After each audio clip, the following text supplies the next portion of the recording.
ನಮಸ್ಕಾರ ಸ್ನೇಹಿತರೆ, ಇವತ್ತಿನ ವಿಡಿಯೋಲಿ ನಾನು ಭೈ ದ ಗೌರವ್ ತಿವಾರಿ ಮಿಸ್ಟ್ರಿ ಅನ್ನೋ ಹಾರರ್ ಸೀರೀಸ್ ನ ಬ್ರೇಕ್ ಡೌನ್ ಮಾಡ್ತೀನಿ. ಈ ಸೀರೀಸ್ ನ ಗೌರವ್ ತಿವಾರಿ ಅವರ ರಿಯಲ್ ಸ್ಟೋರಿಯಿಂದ ಇನ್ಸ್ಪೈರ್ ಆಗಿ ಮಾಡಿದ್ದಾರೆ. ಅಂದ್ರೆ ಯಾರ್ಯಾರ ಹತ್ರನೋ ಕತೆ ಕೇಳಿ ಮಾಡಿರೋದಲ್ಲ. ಅಭಿರೂಪ್ ದರ್ ಅನ್ನೋ ರೈಟರ್ ಗೌರವ್ ತಿವಾರಿ ಅವರೇ ಸ್ಥಾಪಿಸಿದ್ದ ಇಂಡಿಯನ್ ಪ್ಯಾರಾನಾರ್ಮಲ್ ಸೊಸೈಟಿ ಅವರ ಜೊತೆ ಸೇರಿ ಗೋಸ್ಟ್ ಹಂಟರ್ ಗೌರವ್ ತಿವಾರಿ ಅನ್ನೋ ಬುಕ್ ನ ಬರ್ದಿದ್ದಾರೆ. ಈ ಬುಕ್ ಅಲ್ಲಿ ಇರೋ ಸ್ಟೋರಿಯನ್ನ ಗೌರವ್ ತಿವಾರಿ ಅವರ ಜೊತೆಯಲ್ಲೇ ಇದ್ದು ಅವರ ಕೇಸ್ ನ ತುಂಬಾನೇ ಹತ್ರದಿಂದ ನೋಡಿರೋ ಅಂತವ್ರು ಹೇಳಿರೋದು. ಈ ಬುಕ್ ಇಂದನೇ ಇನ್ಸ್ಪೈರ್ ಆಗಿ ಈ ಸೀರೀಸ್ ನ ಮಾಡಿದ್ದಾರೆ. ನಿಮಗೆ ಗೊತ್ತಿರಬಹುದು ಸ್ನೇಹಿತರೆ, ಗೌರವ್ ತಿವಾರಿ ಅವರು ಭಾರತದ ಮೊದಲ ಪ್ಯಾರಾನಾರ್ಮಲ್ ಇನ್ವೆಸ್ಟಿಗೇಟರ್. ಸೈಂಟಿಫಿಕ್ ಮೆಥಡ್ಸ್ ನ ಬಳಸಿ ಆತ್ಮಗಳನ್ನ ಕಾಂಟ್ಯಾಕ್ಟ್ ಮಾಡ್ತಾ ಇದ್ರು. ಎಲ್ಲ ಸರಿನೇ ಇತ್ತು, ಆದ್ರೆ ಇವರ ದುರಂತ ಅಂತ್ಯ ಒಂದು ದೊಡ್ಡ ಅನುಮಾನ ಹುಟ್ಟಾಕುತ್ತೆ. ಅದೇ ಇವರ ಸಾವು ಆತ್ಮಹತ್ಯೆನ ಅಥವಾ ಯಾವುದೋ ದುಷ್ಟಶಕ್ತಿ ಇವರನ್ನ ಸಾಯಿಸಿದ್ಯಾ ಅಂತ. ಏನೆಲ್ಲ ನಡೀತು ಅಂತ ಈ ಸೀರೀಸ್ ಅಲ್ಲಿ ಚೆನ್ನಾಗಿ ತೋರಿಸಿದ್ದಾರೆ. ಸ್ವಲ್ಪ ಚೇಂಜಸ್ ಕೂಡ ಮಾಡ್ಕೊಂಡಿದ್ದಾರೆ. ಆದ್ರೆ ರಿಯಲ್ ಕೇಸಸ್ ಬಗ್ಗೆ ಕೂಡ ಸೀರೀಸ್ ಎಕ್ಸ್ಪ್ಲೈನ್ ಮಾಡ್ಬೇಕಾದ್ರೆ ಹೇಳ್ತೀನಿ ಸ್ನೇಹಿತರೆ. ಟೋಟಲ್ 8 ಎಪಿಸೋಡ್ಸ್ ಇದೆ. ಈ ವಿಡಿಯೋ ಅಲ್ಲಿ ಮೊದಲ 2 ಎಪಿಸೋಡ್ಸ್ ನ ನೋಡೋಣ. ಥಂಬ್ನೇಲ್ ಮೇಲೆ ನಂಬರ್ 1 ನಂಬರ್ 2 ಅಂತ ಒಂದ್ ಕಡೆ ಹಾಕಿರ್ತೀನಿ ಸ್ನೇಹಿತರೆ. ಅದನ್ನ ನೋಡಿದ್ರೆ ಈ ಸೀರೀಸ್ ನ ಎಷ್ಟನೇ ವಿಡಿಯೋ ಇದು ಅನ್ನೋದು ನಿಮ್ಗೆ ಗೊತ್ತಾಗುತ್ತೆ. ನಾನು ಎಕ್ಸ್ಪೆಕ್ಟೇಷನ್ಸ್ ತುಂಬಾನೇ ಕಡಿಮೆ ಇಟ್ಕೊಂಡೆ ಈ ಸೀರೀಸ್ ನ ನೋಡೋಕೆ ಶುರು ಮಾಡಿದೆ. ಆದ್ರೆ ಒಂದು ಎಪಿಸೋಡ್ ನೋಡಿ ಆಗ್ತಿದ್ದಂಗೆ ನೆಕ್ಸ್ಟ್ ಏನಾಗುತ್ತೆ ಅಂತ ಕ್ಯೂರಿಯಾಸಿಟಿಗೆ 8 ಎಪಿಸೋಡ್ಸ್ ನ ಒಂದೇ ಸಲ ನೋಡಿದೆ. ತುಂಬಾನೇ ಎಂಗೇಜಿಂಗ್ ಆಗಿರೋದಷ್ಟೇ ಅಲ್ಲ, ತುಂಬಾನೇ ಭಯಾನಕವಾಗಿ ಕೂಡ ಇದೆ. ಜಂಪ್ ಸ್ಕೇರ್ಸ್ ಅಂತೂ ಕೇಳಂಗೆ ಇಲ್ಲ. ಸೊ ವಿಡಿಯೋ ಅಲ್ಲಿ ಮುಂದೆ ಹೋಗೋಕ್ಕೂ ಮುಂಚೆ ಚಾನಲ್ಗೆ ನೀವಿನ್ನು ಸಬ್ಸ್ಕ್ರೈಬ್ ಆಗಿಲ್ಲ ಅಂದ್ರೆ ದಯವಿಟ್ಟು ಸಬ್ಸ್ಕ್ರೈಬ್ ಆಗಿ, ಮತ್ತೆ ನೋಟಿಫಿಕೇಶನ್ ಬೆಲ್ ಐಕನ್ ಆನ್ ಮಾಡೋದ್ರ ಜೊತೆಗೆ ಹೈಪ್ ಕೂಡ ಮಾಡಿ ಸ್ನೇಹಿತರೆ. ಇನ್ನ ಚಾನಲ್ಗೆ ಜಾಯ್ನ್ ಆಗಿ ಮೆಂಬರ್ಸ್ ಆಗಿರೋ ಲಕ್ಷ್ಮೀ ಸಾಗರ್, ಸಿಲ್ವರ್ ಸೋಲ್, ನಯನ ಸೋನು, ರಾಗ್ ಗೇಮಿಂಗ್ ಮತ್ತೆ ಮ್ಯಾಥ್ಸ್ ವಿತ್ BMJ ಎಲ್ಲರಿಗೂ ತುಂಬಾನೇ ಥ್ಯಾಂಕ್ಸ್.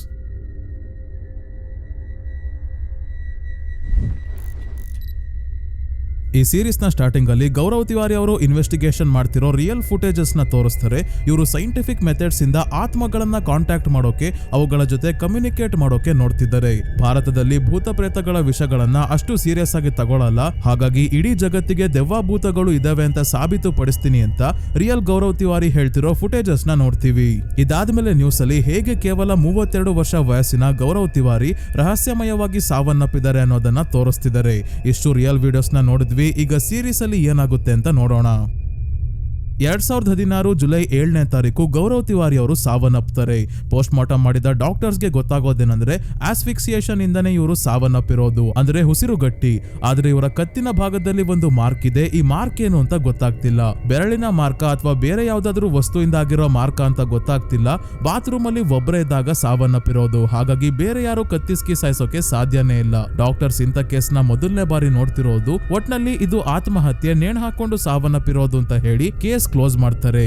ಈಗ 10 ವರ್ಷ ಹಿಂದಕ್ಕೆ ಹೋಗ್ತೀವಿ. 2006 ನ್ಯೂ ಡೆಲ್ಲಿಯಲ್ಲಿ ಗೌರವ್ ತಮ್ಮ ಫ್ರೆಂಡ್ಸ್ ಜೊತೆ ಇದ್ದಾರೆ. ಇನ್ನೇನು ಇಂಗ್ಲೆಂಡ್ ನ ನಾಟಿಂಗಮ್ ಸಿಟಿಗೆ ಹೊರಟಿದ್ದಾರೆ ಪೈಲಟ್ ತರಬೇತಿಗೆ. ಅದಕ್ಕಿಂತ ಮುಂಚೆ ತಮ್ಮ ಫ್ರೆಂಡ್ಸ್ ಜೊತೆ ವಿಜಿ ಬೋರ್ಡ್ ನ ಸಹಾಯದಿಂದ ಒಂದು ಆತ್ಮವನ್ನ ಕರೆಯೋಣ ಅಂತ ಡಿಸೈಡ್ ಮಾಡಿ ಎಲ್ಲರೂ ಸೇರಿ ಇವರ ಫ್ರೆಂಡ್ ಪಗ್ಗಿ ಅವರ ಅಜ್ಜಿನ ಆಹ್ವಾನಿಸ್ತಾರೆ. ಅಂದ್ರೆ ಅವರ ಆತ್ಮನ.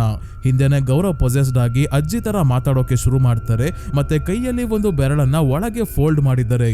ಇದು ನನ್ನ ಮನೆ, ನನ್ನ ಮನೆಯಲ್ಲಿ ಇರೋ ಆಂಟಿಕ್ ವಸ್ತುಗಳನ್ನೆಲ್ಲ ನೀವು ಹಾಳು ಮಾಡಿದ್ದೀರಾ, ನನ್ನ ಟೀ ಸೆಟ್ ನ ಹೊಡೆದಾಕಿದ್ದೀರಾ ಅಂತೆಲ್ಲ ಹೇಳಿ ಪಗ್ಗಿನ ಚಂಪು ಅಂತ ಕರೀತಾರೆ. ಎಲ್ಲರೂ ಹೆದರ್ಕೊಂಡಿದ್ದಾಗ ನಾನು ತಮಾಷೆ ಮಾಡಿದೆ ಅಷ್ಟೇ ಅಂತ ನಾರ್ಮಲ್ ಆಗಿ ಗೌರವ್ ಹೇಳ್ತಾರೆ. ಎಲ್ಲರೂ ತಮಾಷೆ ಅಂತಾನೆ ಅನ್ಕೊಂಡಿದ್ರು. ಆದ್ರೆ ಪಗ್ಗಿ ಗೌರವ್ನ ಸೈಡ್ಗೆ ಕರ್ಕೊಂಡ್ ಬಂದು, ನೀನು ತಮಾಷೆ ಮಾಡ್ತಿದ್ದೆ ಅನ್ನೋದಾದ್ರೆ ನಮ್ಮ ಅಜ್ಜಿಯ ಟೀ ಸೆಟ್ ಬಗ್ಗೆ ನಿನ್ಗೆ ಹೇಗ್ ಗೊತ್ತಾಯ್ತು? ನಾನು ಚಿಕ್ಕವನಿದ್ದಾಗ ನಮ್ಮ ಅಜ್ಜಿ ನನಗೆ ಚಂಪು ಅಂತ ಕರೀತಾ ಇದ್ರು. ಇದೆಲ್ಲ ಇರ್ಲಿ, ನಮ್ಮ ಅಜ್ಜಿನ ನೀನು ಯಾವತ್ತೂ ನೋಡೇ ಇಲ್ಲ ಅಲ್ವಾ? ನನ್ನ ಹತ್ರ ಫೋಟೋ ಇದೆ ನೋಡು. ನಮ್ಮ ಅಜ್ಜಿ ಕೈಯಲ್ಲಿ 4 ಬೆರಳು ಮಾತ್ರ ಇತ್ತು, 1 ಬೆರಳು ಕಟ್ಟಾಗಿತ್ತು. ನೀನು ಕೂಡ 1 ಬೆರಳು ಕಟ್ಟಾಗಿರೋ ರೀತಿ ಒಳಗೆ ಫೋಲ್ಡ್ ಮಾಡ್ಕೊಂಡಿದ್ದೆ. ಇದೆಲ್ಲ ಹೇಗೆ ಸಾಧ್ಯ ಅಂತ ಕೇಳಿದಾಗ ಇದಕ್ಕೆ ಗೌರವ್ ಹತ್ರನೂ ಉತ್ತರ ಇಲ್ಲ. ಇವರೇ ಇದೆಲ್ಲ ಹೇಗಾಯ್ತು ಅಂತ ಯೋಚನೆ ಮಾಡೋಕೆ ಶುರು ಮಾಡ್ತಾರೆ. ಹೀಗೆ ಸ್ವಲ್ಪ ದಿನ ಆದ್ಮೇಲೆ ಪೈಲಟ್ ಟ್ರೈನಿಂಗ್ ಗೆ ಇಂಗ್ಲೆಂಡ್ ನ ನಾಟಿಂಗಮ್ ಸಿಟಿಯಲ್ಲಿ ಇರೋ ಶೇರ್ವುಡ್ ಫ್ಲೈಯಿಂಗ್ ಸ್ಕೂಲ್ ಗೆ ಬರ್ತಾರೆ. ಆದ್ರೆ ರಿಯಲ್ ಆಗಿ ಇವರು ಮೊದಲು ಸಿಂಗಾಪುರ್ ಅಲ್ಲಿ ಟ್ರೈನಿಂಗ್ ಮಾಡಿ ಆದ್ಮೇಲೆ ಇಂಗ್ಲೆಂಡ್ ಅಲ್ಲ USA ಗೆ ಹೋಗಿ ಮುಂದಿನ ತರಬೇತಿ ಪಡ್ಕೊಳ್ಳೋದು. ಅದರ ರಿಯಲ್ ಫುಟೇಜಸ್ ನ ಕೂಡ ತೋರಿಸ್ತಾರೆ. ಮುಂದಿನ ಟ್ರೈನಿಂಗ್ ಕಂಟಿನ್ಯೂ ಮಾಡಿ ಪ್ಲೇನ್ ಅಲ್ಲಿ ಒಬ್ಬರೇ ಹೋಗ್ತಿದ್ದಾಗ ಇದ್ದಕ್ಕಿದ್ದಂಗೆ ಇಂಜಿನ್ ಫೇಲ್ಯೂರ್ ಆಗಿ ಏನು ವರ್ಕ್ ಆಗದೆ ಇರೋ ಹಾಗೆ ಆಗುತ್ತೆ. ಗೌರವ್ಗೆ ಬೈಕ್ ಬಂದು ಏನ್ ಮಾಡ್ಬೇಕು ಅಂತ ಗೊತ್ತಾಗಲ್ಲ. ತುಂಬಾನೇ ಗಾಬರಿ ಆಗಿದ್ದಾಗ ಹಿಂದೆಯಿಂದ ಒಂದು ವಾಯ್ಸ್ ಕೇಳಿಸುತ್ತೆ, ಗಾಬರಿ ಆಗ್ಬೇಡ ತಮ್ಮ, ನಾನಿದ್ದೀನಿ ಅಂತ. ಹಿಂದಿರುಗಿ ನೋಡಿದ್ರೆ ಒಬ್ರು ಪೈಲಟ್ ಇದ್ದಾರೆ. ಇವ್ರು ಏನ್ ಮಾಡ್ಬೇಕು ಅಂತ ಹೇಳ್ತಾರೋ ಅದೇ ರೀತಿ ಮಾಡಿದಾಗ ಇಂಜಿನ್ ಸ್ಟಾರ್ಟ್ ಆಯ್ತು. ಸೇಫ್ ಆಗಿ ಪ್ಲೇನ್ ನ ಲ್ಯಾಂಡ್ ಮಾಡಿ ಹಿಂದೆ ನೋಡಿದ್ರೆ ಅಲ್ಲಿ ಯಾರು ಇಲ್ಲ. ಅದಕ್ಕೆ ಪ್ಲೇನ್ ನ ಹಿಸ್ಟ್ರಿ ಬಗ್ಗೆ ಚೆಕ್ ಮಾಡಿದಾಗ 2 ತಿಂಗಳ ಹಿಂದೆ ರಿಪೇರ್ಗೆ ಅಂತ ಕಳ್ಸಿರ್ತಾರೆ. ಅಲ್ಲಿ ಬೇರೆ ಯಾವ್ದೋ ಕ್ರಾಶ್ ಆಗಿರೋ ಪ್ಲೇನ್ ನ ಪಾರ್ಟ್ಸ್ ತೆಗೆದು ಈ ಪ್ಲೇನ್ ಗೆ ಹಾಕಿದ್ದಾರೆ. ಯಾವ ಪ್ಲೇನ್ ಅದು ಅಂತ ಇಂಟರ್ನೆಟ್ ಅಲ್ಲಿ ಚೆಕ್ ಮಾಡಿದಾಗ ಗೊತ್ತಾಯ್ತು, ಮೇನ್ಲ್ಯಾಂಡ್ ಏರ್ಲೈನ್ಸ್ ನ ಫ್ಲೈಟ್ 201 ನ ಪಾರ್ಟ್ಸ್ ತೆಗೆದು ಹಾಕಿರೋದು. ಈ ಫ್ಲೈಟ್ 201 2 ವರ್ಷಗಳ ಹಿಂದೆ ಕಾಡಿನಲ್ಲಿ ಕ್ರಾಶ್ ಆಗಿ 40 ಪ್ಯಾಸೆಂಜರ್ಸ್ ಜೊತೆ ಇಬ್ರು ಪೈಲಟ್ಸ್ ಕೂಡ ಸಾವನ್ನಪ್ಪಿರ್ತಾರೆ. ಆ ಇಬ್ಬರು ಪೈಲಟ್ಸ್ ಅಲ್ಲಿ ಒಬ್ಬರಾದ ಕ್ಯಾಪ್ಟನ್ ಬಾಬ್ ಲಾಫ್ಟ್ ನ ಆತ್ಮನೆ ಗೌರವ್ಗೆ ಕಾಣಿಸ್ಕೊಂಡು ಸೇಫ್ ಆಗಿ ಲ್ಯಾಂಡ್ ಮಾಡೋಕೆ ಸಹಾಯ ಮಾಡಿದ್ದು. ಅಂದ್ರೆ ತಮ್ಮ ಪ್ಯಾಸೆಂಜರ್ಸ್ ಗೆ ಕಾಪಾಡೋಕ್ ಆಗ್ಲಿಲ್ಲ ಅಂತ ಇವ್ರಿಗೆ ತುಂಬಾನೇ ಬೇಜಾರಾಗಿರುತ್ತೆ. ಅದಕ್ಕೆ ಗೌರವ್ ಕೂಡ ಕ್ರಾಶ್ ಅಲ್ಲಿ ಪ್ರಾಣ ಕಳ್ಕೋಬಾರ್ದು ಅಂತ ಕ್ಯಾಪ್ಟನ್ ಬಾಬ್ ಲಾಫ್ಟ್ ಅವರೇ ಆತ್ಮದ ರೂಪದಲ್ಲಿ ಬಂದು ಸಹಾಯ ಮಾಡಿದ್ದಾರೆ. ಈ ಘಟನೆ ಮತ್ತೆ ವಿಜಿ ಬೋರ್ಡ್ ಆಡ್ಬೇಕಾದ್ರೆ ನಡೆದಿದ್ದೆಲ್ಲ ನೆನ್ಪು ಮಾಡ್ಕೊಂಡು ಇವ್ರಿಗೆ ಆತ್ಮಗಳ ಮೇಲಿನ ಆಸಕ್ತಿ ಹೆಚ್ಚಾಗ್ತಾ ಹೋಯ್ತು. ಹಾಗಾಗಿ the church of metaphysical and humanistic science ಗೆ ಬರ್ತಾರೆ. ಇಲ್ಲೇನ್ ಮಾಡ್ತಾರೆ ಅಂದ್ರೆ ಸೈಂಟಿಫಿಕ್ ಡಿವೈಸಸ್ ನ ಬಳಸಿ ಆತ್ಮಗಳ ಜೊತೆ ಕಮ್ಯುನಿಕೇಟ್ ಮಾಡ್ತಾರೆ. ಯಾವ್ಯಾವ ಡಿವೈಸಸ್ ನ ಬಳಸ್ತಾರೆ ಅಂತ ಕೂಡ ನೋಡೋಣ. ಮೊದಲನೇದಾಗಿ ರೆಂಪಾಡ್. ಇದು ಎಲೆಕ್ಟ್ರೋಮ್ಯಾಗ್ನೆಟಿಕ್ ಫೀಲ್ಡ್ ನ ಎಲ್ಲಾ ಕಡೆ ಕಳಿಸುತ್ತೆ. ಇದರಿಂದ ಯಾವುದೇ ಆತ್ಮ ಈ ಡಿವೈಸ್ ನ ಹತ್ರ ಬಂದಾಗ ಬೀಪ್ ಸೌಂಡ್ ಮಾಡುತ್ತೆ. ಇದೇ ರೀತಿ ಆತ್ಮಗಳು ಯಾವ್ದಾದ್ರು ಜಾಗದಲ್ಲಿ ಇದಾವಾ ಇಲ್ವಾ ಅಂತ ಎಲೆಕ್ಟ್ರೋಮ್ಯಾಗ್ನೆಟಿಕ್ ಫೀಲ್ಡ್ ನ ಸಹಾಯದಿಂದಾನೇ ಚೆಕ್ ಮಾಡೋಕೆ ಟ್ರೈಫೀಲ್ಡ್ ಮೀಟರ್ ಮತ್ತೆ EMF ಮೀಟರ್ ನ ಕೂಡ ಬಳಸ್ತಾರೆ.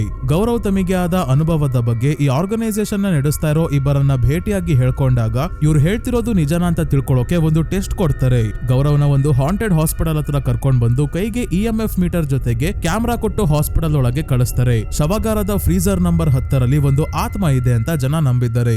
ಗೌರವ್ಗೆ ಏನಾದ್ರೂ ಆ ಆತ್ಮ ಕಾಣಿಸುತ್ತಾ ಅಂತ ಟೆಸ್ಟ್ ಮಾಡೋಕೆ ಕಳಿಸಿ ಇವರಿಬ್ರು ಆರಾಮಾಗಿ ಹೊರಗೆ ನಿಂತಿದ್ದಾರೆ. ಗೌರವ್ ಶವಾಗಾರಕ್ಕೆ ಬಂದಾಗ ಇವರ ಹಿಂದೆನೆ ಒಬ್ಳು ಮಹಿಳೆಯ ಆತ್ಮ ಎದ್ದು ಕುತ್ಕೊಳ್ಳೋದನ್ನ ನಾವು ನೋಡ್ತೀವಿ.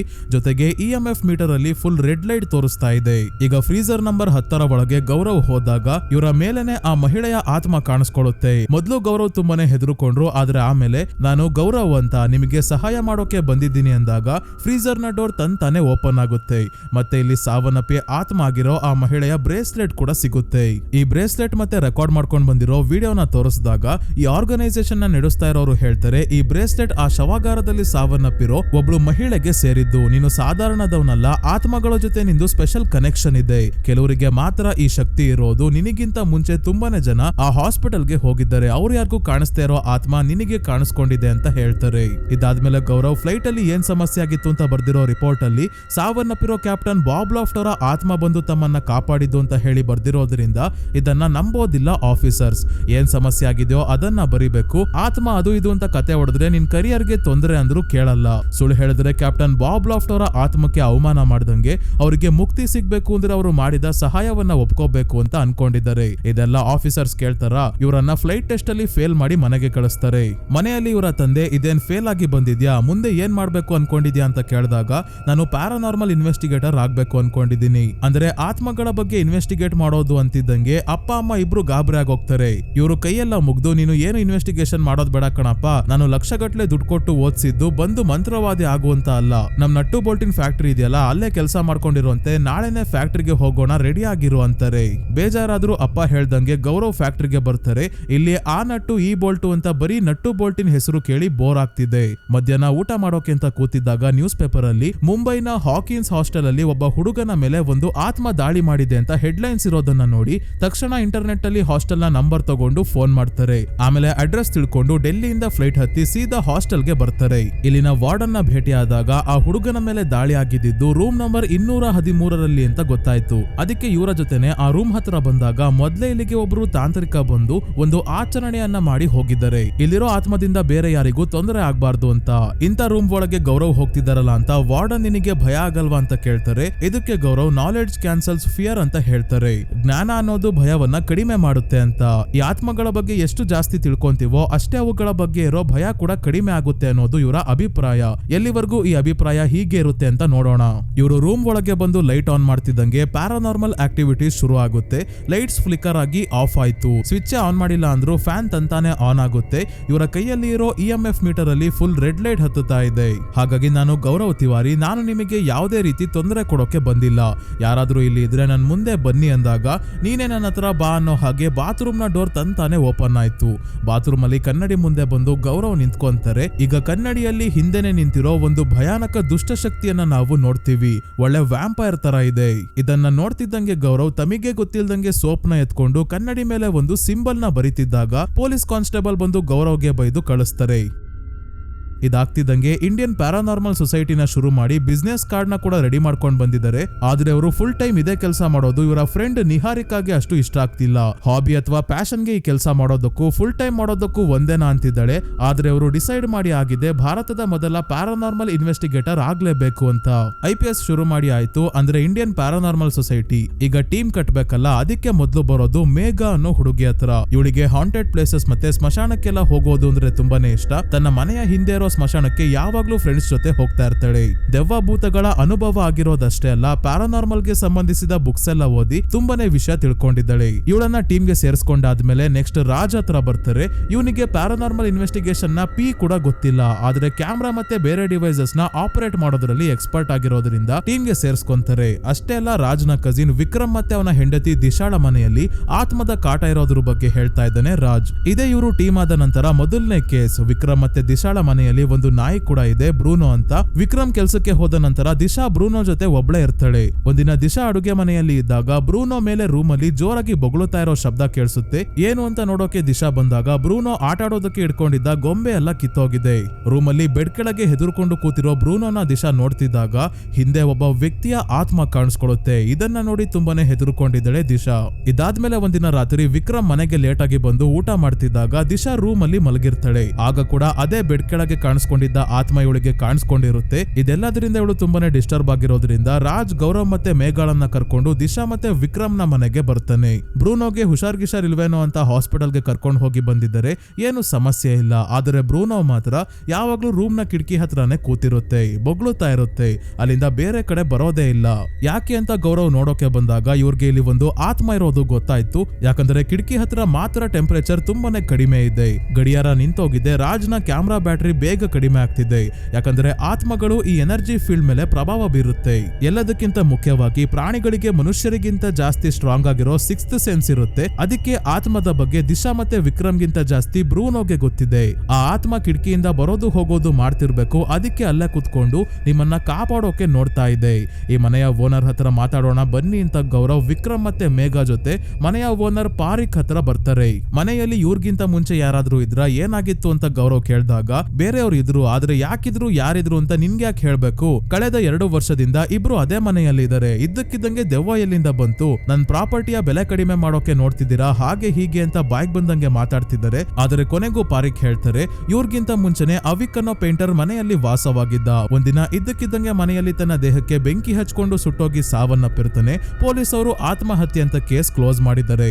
ಇದನ್ನ ತಿಳ್ಕೊಂಡು ವಾಪಸ್ ಎಲ್ಲರೂ ಮನೆಗೆ ಬಂದ ಮೇಲೆ ಗೌರವ್, ಮೇಘಾ ಮತ್ತೆ ರಾಜ್ನ ಸಹಾಯದಿಂದ ದಿಶಾಳ ರೂಮ್ ಅಲ್ಲಿ ಕ್ಯಾಮ್ರಾಗಳನ್ನ ಮತ್ತೆ ಮೋಷನ್ ಸೆನ್ಸರ್ಸ್ ನ ಫಿಕ್ಸ್ ಮಾಡಿ ಅವಿಕ್ ನ ಆತ್ಮದ ಜೊತೆ ಮಾತಾಡೋಕೆ ಟ್ರೈ ಮಾಡ್ತಿದ್ದಾರೆ. ಅವಿಕ್, ನೀನು ಇಲ್ಲಿದ್ರೆ ಈ ಮೋಷನ್ ಸೆನ್ಸರ್ಸ್ ಹತ್ರ ಬಾ, ಆಗ ಬೀಪ್ ಸೌಂಡ್ ಬರುತ್ತೆ ಅಂದಾಗ ಒಂದು ಮೋಷನ್ ಸೆನ್ಸರ್ ಬೀಪ್ ಆಗೋಕೆ ಶುರು ಮಾಡುತ್ತೆ. ನಮಗೆ ಏನಾದ್ರೂ ಹೇಳ್ಬೇಕು ಅಂತ ಇದ್ರೆ ಹೇಳಿ ಅಂತ ಗೌರವ್ ಕೇಳ್ತಿದ್ದಂಗೆ ಕಿಟಕಿ ಹತ್ರ ಇರೋ ಸೆನ್ಸಾರ್ ಇಂದ ಬೀಪ್ ಸೌಂಡ್ ಒಂದೇ ಸಮ ಬರ್ತಿದೆ. ಕಿಟಕಿ ಓಪನ್ ಮಾಡೋಕೆ ಹೇಳ್ತಿದ್ದಾನೇನೋ ಅಂತ ಗೌರವ್ ಬಂದು ಕಿಟಕಿನ ಓಪನ್ ಮಾಡ್ತಿದ್ದಂಗೆ ಇವನನ್ನ ಅವಿಕ್ ನ ಆತ್ಮ ಜೋರಾಗಿ ತಳ್ಬಿಡುತ್ತೆ. ಅಷ್ಟೇ ಅಲ್ಲ, ಗೌರವ್ ಕೆಳಗೆ ಬೀಳೋ ಅಷ್ಟರಲ್ಲಿ ಆತ್ಮನೆ ಕಾಪಾಡುತ್ತೆ ಕೂಡ ಇವನ ಕೈ ಹಿಡ್ಕೊಂಡು. ಎಲ್ಲರೂ ಸೇರಿ ಗೌರವ್ನ ಮೇಲೆಳ್ಕೊಂಡಾದ್ಮೇಲೆ ಇವರಿಗೆ ಡೌಟ್ ಬರೋದೇನಂದ್ರೆ 2 ವರ್ಷದಿಂದ ವಿಕ್ರಮ್ ಮತ್ತೆ ದಿಶಾ ಇಲ್ಲೇ ಇದ್ರು, ಇಷ್ಟು ದಿನಗಳು ಸೈಲೆಂಟ್ ಆಗಿ ಇದ್ದ ಆತ್ಮ ಯಾಕೆ ಈಗ ಇವರ ಹಿಂದೆ ಬಿದ್ದಿದೆ, ಅಂತದ್ದೇನಾಯ್ತು ಅಂತ ಯೋಚನೆ ಮಾಡ್ತಿದ್ದಾರೆ. ಮನೆ ಓನರ್ ಪಾರಿಕ್ ಇದೆಲ್ಲ ಸುಳ್ಳು, ನಾಟಕ ಆಡ್ತಿದ್ದಾರೆ ಅಂತ ಕಿರ್ಚಾಡ್ಬೇಕಾದ್ರೆ ಗೌರವ್ ಅವಿಕ್ ನ ಆತ್ಮ ಇವರನ್ನ ಕಾಪಾಡೋಕೆ ಕೈ ಹಿಡ್ಕೊಂಡಾಗ ಕೈ ಮೇಲೆ ಮಾರ್ಕ್ ಆಗಿದೆ. ಆ ಮಾರ್ಕ್ ನ ಓನರ್ ಗೆ ತೋರಿಸ್ತಾರೆ. ಈಗ ಏನ್ ಮಾಡೋದು ಅಂತ ಮುಂದಿನ ದಿನ ನೋಡೋಣ ಅಂತ ಸದ್ಯಕ್ಕೆ ಇಲ್ಲಿಂದ ಹೋದ್ಮೇಲೆ ಗೌರವ್ ತಮ್ಮ ತಾಯಿಗೆ ಫೋನ್ ಮಾಡಿ ಮಾತಾಡ್ಬೇಕಾದ್ರೆ ಇವರ ತಾಯಿಗೆ ತುಂಬಾನೇ ಭಯ ಆಗ್ತಿದೆ. ಇವರ ಕೆಲ್ಸನೇ ಹಾಗಿದ್ಯಲ್ಲ. ಆದ್ರೆ ಗೌರವ್, ನಾವು ಮನುಷ್ಯರಿಗೆ ಹೆದರ್ಕೊಂತೀವಾ? ಇಲ್ಲ. ಹಾಗಿದ್ದಾಗ ಮನುಷ್ಯರಿಂದಾನೇ ಬರೋ ಆತ್ಮಕ್ಕೆ ಏನು ಹೆದರ್ಕೊಳ್ಳೋದು? ಆತ್ಮ ಆದ್ಮೇಲೆ ದೇವರಿಗೆ ಹತ್ರ ಆದಂಗೆ, ನಾವು ಅವುಗಳಿಗೆ ಗೌರವ ಕೊಡ್ಬೇಕು ಅಂದಾಗ ಇವರಮ್ಮ ಮನುಷ್ಯರೆಲ್ಲರೂ ಒಳ್ಳೆಯವರಾಗಿರ್ತಾರಾ? ಇಲ್ಲ ಅಲ್ವಾ? ಅದೇ ತರ ಆತ್ಮಗಳು ಕೂಡ ಕೆಟ್ಟವರಾಗಿರ್ಬೋದು. ಮನುಷ್ಯರಾಗಿದ್ರು ಕಾನೂನು ಕೋರ್ಟು ಅಂತ ಹೆದರಿಸಬಹುದು, ಆತ್ಮಗಳಿಗೆ ಯಾವ ಕಾನೂನು ಯಾವ ಕೋರ್ಟು ಅಂತ ಹೇಳ್ತಾರೆ. ಇದಾದ್ಮೇಲೆ ಇವತ್ ರಾತ್ರಿನೇ ದಿವ್ಯಾ ಮತ್ತೆ ವಿಕ್ರಮ್ IPS ಟೀಮ್ ಅವ್ರನ್ನ ತಮ್ಮ ಮನೆಗೆ ಕರೆಸ್ಕೊಂತಾರೆ. ಯಾಕಂದ್ರೆ ಬ್ರೂನೋಗೆ ಹುಷಾರಿಲ್ಲ, ತುಂಬಾನೇ ಸೀರಿಯಸ್ ಆಗಿದೆ. ಕಿಟಕಿ ಗ್ಲಾಸ್ ಕೂಡ ಹೊಡೆದೋಗಿರೋದು ನೋಡಿ ಗೌರವ್, ಈ ಮೂಕ ಪ್ರಾಣಿಗೆ ಯಾಕೆ ತೊಂದರೆ ಕೊಡ್ತಾ ಇದ್ಯಾ, ನಿನಗೆ ಏನ್ ಬೇಕು ಹೇಳು ಅಂದಾಗ ಫೋನ್ ರಿಂಗ್ ಆಗುತ್ತೆ. ವಿಕ್ರಮ್ ಫೋನ್ ಎತ್ಕೊಳ್ಳೋಕೆ ಹೋಗಿ ಕೆಳಗೆ ಬೀಳಿಸ್ತಾನೆ, ಅಷ್ಟು ಸುಡ್ತಾ ಇದೆ ಅದಕ್ಕೆ. ಗೌರವ್ ಕರ್ಚೀಫ್ ಹಿಡ್ಕೊಂಡು ಫೋನ್ ರಿಸೀವ್ ಮಾಡಿದಾಗ ಫೋನ್ ಅಲ್ಲಿ ಯಾರೋ ಮಾತಾಡೋದನ್ನ ಕೇಳಿಸ್ಕೊಂಡು ಶಾಕ್ ಆಗೋಗ್ತಾರೆ. ಯಾಕೆ ಅಂತ ಇನ್ನ ಸ್ವಲ್ಪ ಹೊತ್ತಲ್ಲೇ ನೋಡೋಣ. ಹಿಂದೆನೆ ವಿಕ್ರಮ್ ಬ್ರೂನೋನ ಹಾಸ್ಪಿಟಲ್ಗೆ ಕರ್ಕೊಂಡು ಹೋಗ್ತಾನೆ. ಇದಾದ್ಮೇಲೆ ಅಡುಗೆ ಮನೆಯಲ್ಲಿ ಇದ್ದ ದಿವ್ಯಾ ಯಾರ ಜೊತೆನೋ ಫೋನಲ್ಲಿ ಮಾತಾಡ್ತಾ ಬ್ರೂನೋಗೆ ಫಿಟ್ಸ್ ಬಂದಂಗ ಆಗಿದೆಯಂತೆ, ಹುಷಾರಾಗಿದ್ದಾನೆ ಅಂತ ಹೇಳ್ಬೇಕಾದ್ರೆ ಇಲ್ಲಿರೋ ಎಲ್ಲಾ ಅಪ್ಲಯನ್ಸಸ್ ತಂತಾನೆ ಆನ್ ಆಗ್ತವೆ. Washing machine, oven, mixie, gas stove, TV, speakers ಎಲ್ಲ ಇವುಗಳು ಮಾಡ್ತಿರೋ ಶಬ್ದ ಕೇಳೋಕಾಗ್ದೆ ಕಿವಿ ಮುಚ್ಕೊಂಡಿದ್ದಾಳೆ. ಹಿಂದೆನೆ ಎಲ್ಲ ತಂತಾನೆ ಆಫ್ ಆದ್ಮೇಲೆ ಫ್ರಿಡ್ಜ್ ಒಳಗಿಂದ ಅವಿಕ್ನ ಆತ್ಮ ಹೊರಗೆ ಬರ್ತಿರೋದು ನೋಡಿ ಹೆದರ್ಕೊಂಡು ಕೆಳಗೆ ಬೀಳ್ತಾಳೆ. ಇವನ ಕೈಯೆಲ್ಲ ಸುಟ್ಟೋಗಿರೋದು ಕೂಡ ನೋಡ್ಬೋದು. ಈಗ ಸೈಡ್ ಇಂದ ಅವಿಕ್ಕೆ ಬಂದು ಇವಳ ಕಿವಿಯಲ್ಲಿ ಯು ಚೀಟಿಂಗ್ ಅಂತ ಕೆಟ್ಟದಾಗಿ ಬೈದು ಹೋಗ್ತಾನೆ. ಇದಾಗಿ ಸ್ವಲ್ಪ ಹೊತ್ತಾದ್ಮೇಲೆ ಮತ್ತೆ ಗೌರವ್ ಬಂದಾಗ ನಮ್ಗೆ ಗೊತ್ತಾಗುತ್ತೆ ಇವರು ಈ ಮನೆಯಲ್ಲಿ ಸಾವನ್ನಪ್ಪಿರೋ ಅವಿಕ್ ಅವ್ರ ಅಪ್ಪ ಅಮ್ಮನ ಜೊತೆ ಮಾತಾಡಿದರೆ. ಏನಾಗಿರುತ್ತೆ ಅಂದ್ರೆ ಅವಿಕ್ಗೆ ಒಬ್ಳು ಗರ್ಲ್ ಫ್ರೆಂಡ್ ಇರ್ತಾಳೆ. ಅವಳು ಅವಿಕ್ಗೆ ಮೋಸ ಮಾಡಿ ಅವಿಕ್ನ ಫ್ರೆಂಡ್ ಜೊತೆ ಇರೋ ವಿಷಯ ಗೊತ್ತಾಗಿ ತುಂಬಾನೇ ದುಃಖದಲ್ಲಿ ತನ್ನ ದೇಹಕ್ಕೆ ಬೆಂಕಿ ಹಚ್ಕೊಂಡು ಸಾವನ್ನಪ್ಪಿರ್ತಾನೆ. ಆತ್ಮ ಆದ ನಂತರ ಕೂಡ ಯಾರಿಗೂ ತೊಂದರೆ ಕೊಟ್ಟಿರಲ್ಲ. ಇವರೇ ಈ ಮನೆಯಲ್ಲಿ 2 ವರ್ಷದಿಂದ ಇದ್ದಾರೆ. ವಿಕ್ರಮ್ ಮತ್ತೆ ದಿಶಾ ಇಬ್ರು ಖುಷಿಯಾಗಿ ಇರೋದನ್ನ ನೋಡಿ ಅವಿಕ್ ಕೂಡ ಇದ್ರೆ ಹೀಗಿರ್ಬೇಕಪ್ಪ ಅಂತ ಖುಷಿಯಾಗಿ ಎಲ್ಲವನ್ನ ನೋಡ್ಕೊಂಡಿದ್ದ. ಆದ್ರೆ ಈ 2 ವರ್ಷಗಳಲ್ಲಿ ಆಗದೆ ಇದ್ದಿದ್ದು ಈಗ ಯಾಕೆ ಶುರು ಆಗಿದೆ, ಅದು ದಿಶಾ ಜೊತೆ ಮಾತ್ರ. ದಿಶಾಗೆ ಅವಿಕ್ ತೊಂದರೆ ಕೊಡೋಕೆ ಬಂದಾಗ್ಲೆಲ್ಲ ಬ್ರೂನೋ ಅಡ್ಡ ಬರ್ತಿರೋದ್ರಿಂದ ಅದಕ್ಕೆ ಹುಷಾರಿಲ್ದೇ ಇರೋ ಹಾಗೆ ಮಾಡಿದ್ದಾನೆ, ಸಾಯಿಸಿಲ್ಲ. ಗೌರವ್ಗೆ ಡೌಟ್ ಬರೋದೇನೆಂದ್ರೆ ವಿಕ್ರಮ್ ಮತ್ತೆ ದಿಶಾ ನಡುವೆ ಏನೋ ಸರಿ ಇಲ್ಲ. ಬ್ರೂನೋಗೆ ಹುಷಾರಿಲ್ದಂಗಾದಾಗ ದಿಶಾಳ ಫೋನ್ಗೆ ಯಾರೋ ಕಾಲ್ ಮಾಡಿದ್ರಲ್ಲ, ಅದೇ ವಿಕ್ರಮ್ ಫೋನ್ ರಿಸೀವ್ ಮಾಡೋಕೆ ಹೋಗಿ ಫೋನ್ ಸುಡ್ತಿದೆ ಅಂತ ಕೆಳಗೆ ಬೀಳಿಸ್ತಾನಲ್ಲ, ಆಗ ಗೌರವ್ ಕರ್ಚೀಫ್ ನ ಸಹಾಯದಿಂದ ಫೋನ್ ರಿಸೀವ್ ಮಾಡೋದು ನೋಡಿದೀವಿ. ಆದ್ರೆ ಫೋನ್ ಅಲ್ಲಿ ಯಾರು ಮಾತಾಡಿದ್ರು ಅಂತ ಗೊತ್ತಾಗಿರ್ಲಿಲ್ಲ. ಈಗ ಗೊತ್ತಾಗುತ್ತೆ. ಫೋನ್ ನಂಬರ್ ನಿಧಿ ಅಂತ ಸೇವ್ ಆಗಿರುತ್ತೆ. ಆದ್ರೆ ಫೋನ್ ಅಲ್ಲಿ ಯಾರೋ ಹುಡುಗ ನಾಳೆ ಮೀಟ್ ಆಗೋಣ ಅಂತ ಹೇಳ್ತಿರ್ತಾನೆ. ಆಗ್ಲೇ ಗೌರವ್ಗೆ ಡೌಟ್ ಬಂದಿರುತ್ತೆ. ಈಗ ಅವಿಕ್ ಕತೆ ಅವನ ಪೇರೆಂಟ್ಸ್ ಇಂದ ತಿಳ್ಕೊಂಡಾದ್ಮೇಲೆ ಕನ್ಫರ್ಮ್ ಆಗಿ ಇಲ್ಲಿಗೆ ಬಂದಿರೋದು. ದಿಶಾ ಸತ್ಯ ಒಪ್ಕೊಂತಾಳೆ. ವಿಕ್ರಮ್ ನ ಬೆಸ್ಟ್ ಫ್ರೆಂಡ್ ಜೊತೆನೆ ಇವಳು ಸಂಬಂಧ ಬೆಳೆಸಿರ್ತಾಳೆ. ಅದಕ್ಕೆ ಇವಳು ಕೂಡ ತನ್ನ ಗರ್ಲ್ ಫ್ರೆಂಡ್ ತರಾನೇ ಅಲ್ವಾ ಅಂತ ಅವಿಕ್ಗೆ ಕೋಪ ಬಂದು ಇವಳಿಗೆ ತೊಂದರೆ ಕೊಡ್ತಾ ಇರೋದು. ಅವಾಗ್ಲೇ ಬೈದಿದ್ದು ಕೂಡ ಇದೇ ಕಾರಣಕ್ಕೆ. ಈಗ ದಿಶಾ ಶುರು ಹಚ್ಕೊಂತಾಳೆ, ನನ್ನಿಂದ ದೊಡ್ಡ ತಪ್ಪಾಗೋಯ್ತು, ಇಲ್ಲಿಗೆ ಇದನ್ನೆಲ್ಲ ಎಂಡ್ ಮಾಡ್ತೀನಿ. ನನ್ ಕಡೆಯಿಂದ ಬ್ರೂನೋಗೆ ಈ ರೀತಿ ಆಯ್ತಲ್ಲ ಅಂದಾಗ, ಬ್ರೂನೋ ಆಗಿರ್ಲಿ ವಿಕ್ರಮ್ಗೆ ಈ ವಿಷಯ ಗೊತ್ತಾಗಿದ್ದಿದ್ರೆ ಇನ್ನೇನೆಲ್ಲ ಆಗ್ತಿತ್ತು. ಬ್ರೂನೋಗೋಸ್ಕರ ಅಷ್ಟೇ ಅಲ್ಲ ವಿಕ್ರಮ್ಗೋಸ್ಕರ ಕೂಡ ನೀನು ಇದೆಲ್ಲ ಇಲ್ಲಿಗೆ ನಿಲ್ಲಿಸಬೇಕು ಅಂತಾರೆ ಗೌರವ್. ಇದೆಲ್ಲ ಆದ್ಮೇಲೆ ವಿಕ್ರಮ್ ಹುಷಾರಾಗಿರೋ ಬ್ರೂನೋನ ಮನೆಗೆ ಕರ್ಕೊಂಡ್ ಬರ್ತಾನೆ.